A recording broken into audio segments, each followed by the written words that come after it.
Praise the lord. ఈరోజు దేవుడు మనతో మాట్లాడుతున్న వాక్యము వాగ్దానము కీర్తనల గ్రంథము 55వ అధ్యాయము 22వ వచనము. నీ భారము యెహోవా మీద మోపుము, ఆయనే నిన్ను ఆదుకొనును. Praise the Lord. హల్లెలూయా. ఈరోజు దేవుడు మనతో మన భారాల గురించి మాట్లాడుతున్నారండి. మరి మన భారం ఏదైతే ఉందో ఆ భారం అంతా కూడా దేవుని మీద వేసేస్తే ఆయన మనలను ఆదుకునే దేవుడు అంట. నువ్వు ఈరోజు ఈ వాక్యం వింటున్న బిడ్డ, నువ్వు ఏ స్థితిలో ఉన్నావో, నీ పరిస్థితిలో కొన్నిసార్లు మరి మనకి అనారోగ్యమే కావచ్చు, నిరుద్యోగమే కావచ్చు, అప్పుల బాధే కావచ్చు, వివాహం జరగక మరి ఒంటరిగానే ఉండొచ్చు, చాలా సమస్యలు ఉంటూ ఉంటాయి.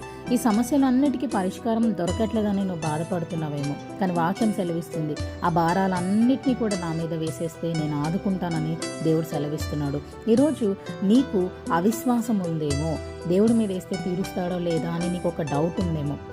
ఆ స్పిరిట్ ఆఫ్ డౌట్ ఏదైతే ఉందో దానిని నువ్వు విరగొట్టుకొని పూర్ణ హృదయంతో దేవుడి మీద భారం వేయండి. ఆ భారము దేవుడు ఖచ్చితంగా తీర్చే దేవుడు. నీ శత్రువులు ఎక్కడో ఉండరు. అది రోగము రూపంలో, అప్పుల రూపంలో, పరిష్కారం లేక సమస్యల రూపంలో, నొప్పుల రూపంలో అవి మన చుట్టూనే తిరుగుతూ ఉంటాయి. కాబట్టి వాక్యం సెలవిస్తుంది, శత్రువుల ఎదుట దేవుడు భోజనాన్ని సిద్ధపరిచే దేవుడు. అంటే ఆ శత్రువులన్నిటినీ కూడా, ఆ ముళ్ళునన్నిటినీ కూడా విరగ్గొట్టి ఖచ్చితంగా దేవుడు ఆశీర్వదించి తగ్గిన సమయంలో హెచ్చించి ఆయన ప్రేమించి అభివృద్ధి చేసే దేవుడేనండి. మన దేవుడు ఎప్పుడు కూడా మనం బాధలో ఉండాలని ఆయన అనుకోడు.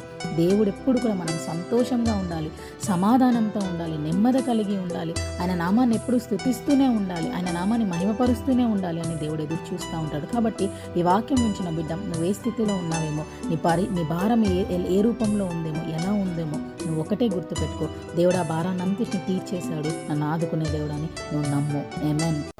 God bless you all and have a blessed day.